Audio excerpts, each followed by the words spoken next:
Chaque fois que j'ai du thon à la maison, je fais cette recette.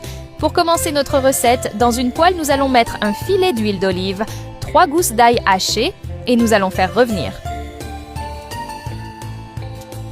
Je vais ajouter 1,5 tasses de riz et nous allons mélanger jusqu'à ce que les ingrédients s'incorporent. Ensuite, nous allons ajouter de l'eau chaude jusqu'à couvrir et 1 cuillère à café de sel. Nous allons remuer puis laisser cuire pendant 15 minutes. Dans une autre poêle, je vais ajouter un filet d'huile d'olive, un oignon coupé en dés et nous allons bien faire revenir. Et avant que je n'oublie, dis-moi depuis quelle ville tu me regardes pour que je puisse t'envoyer une accolade spéciale. L'accolade d'aujourd'hui va à Claire Dubois de Paris, France. Je suis très heureuse que tu apprécies nos recettes. Ensuite, nous allons ajouter 170 g de thon. J'adore ces recettes, simples à préparer mais qui apportent une touche différente et surprennent ceux qui les goûtent.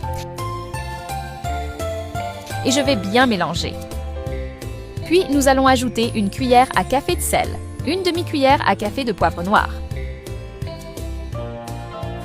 Et nous allons continuer à faire revenir. Dans un bol, nous allons verser notre riz cuit et je vais aussi ajouter le mélange de thon par-dessus.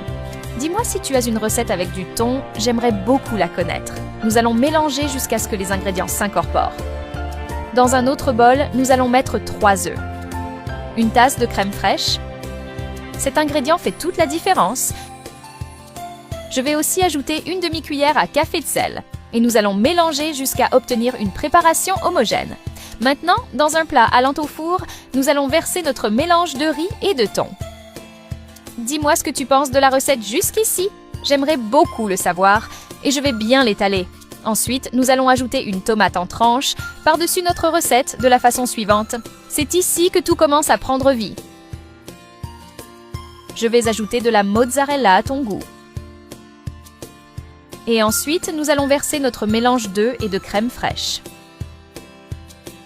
Nous allons bien l'étaler avec 1 cuillère et je vais mettre au four à 180 degrés pendant 15 minutes.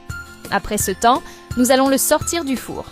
Cette recette au thon est devenue une partie de ma routine, presque sans m'en rendre compte. Je l'ai faite une fois, juste pour essayer, et la réaction a été immédiate. L'odeur a envahi la cuisine, l'apparence a impressionné, et depuis, elle n'est jamais restée de côté. Même ceux qui d'habitude sont plus réservés avec les compliments ont fini par féliciter le plat. Et je comprends parfaitement pourquoi.